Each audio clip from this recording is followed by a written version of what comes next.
Turning to the U.S. now. As classes are back underway following summer break on university campuses, many Jewish students don't feel safe, and rightfully so, according to a new report from the Anti-Defamation League. Anti-Israel incidents, including assault, vandalism, harassment, or protests, they have increased by 477% in the last school year, with more than 2,000 incidents on U.S. campuses. This troubling surge in anti-Israel attacks, which usually coincides with anti-Semitic attacks, it impacted more than 360 campuses across 46 states, clearly a widespread problem facing the entire country. Well, to break down these alarming statistics, I'm joined by the director for the Center on Extremism with the ADL, Aryeh Tuchman.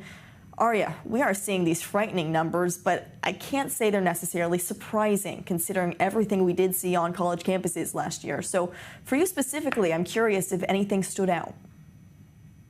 Yeah, as you say, anybody who's been watching the surge in anti-Israel hatred and attacks on Zionists since October 7th should not be surprised at what we're seeing. But it's important to document it, to quantify it, and to be able to shine a light on it. What I'm really struck by is the normalization of the idea that as long as a person is a member of the quote unquote resistance, anything they do is okay. The idea that a person could support explicit terrorist groups, the explicit veneration of Hamas or Hezbollah or the PFLP or even the Houthis in Yemen, this idea that if you're part of the resistance towards Israel, you're on the right side of history, even if it incorporates endorsing terrorist groups, is really, really shocking. And the other thing that I just want to call attention to, I think this is important, is explicit attacks on Hillels and Chabads.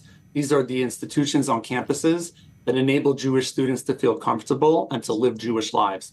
And attacks on those institutions rose dramatically, and they have to be stopped. An attack on an institution like that, it certainly shows the mixing between not just anti-Israel attacks, but anti-Semitic attacks. And so there's this danger, certainly, between calling them anti-Zionist protests when truly, when it comes to an attack on a Jewish center like Chabad, that's clearly anti-Semitic. Yeah, we need to be very careful about distinguishing, I think, between criticism of Israel on one hand and anti-Semitism on the other.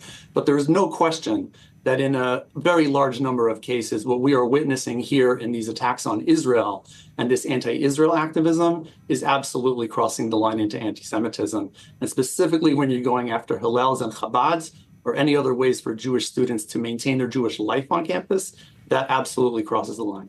So Aryeh, at this point, what can be done? We're talking about this massive surge, but how can we make sure that Jewish students actually feel safe and are safe on campuses? I think that a lot of it comes down to college administrators. They need to step up. This is not new already. They should have their arms around this problem.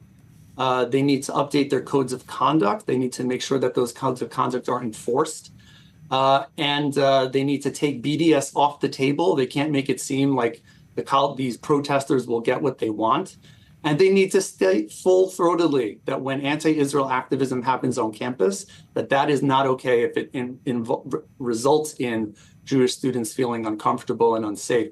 And we need to cultivate pride in the Jewishness of all of our students on campus. We need to invest in Hillels and Chabads and other Jewish organizations that enable them to live proud, full Jewish lives. What has been the response quickly after coming out with this report, 477% increase?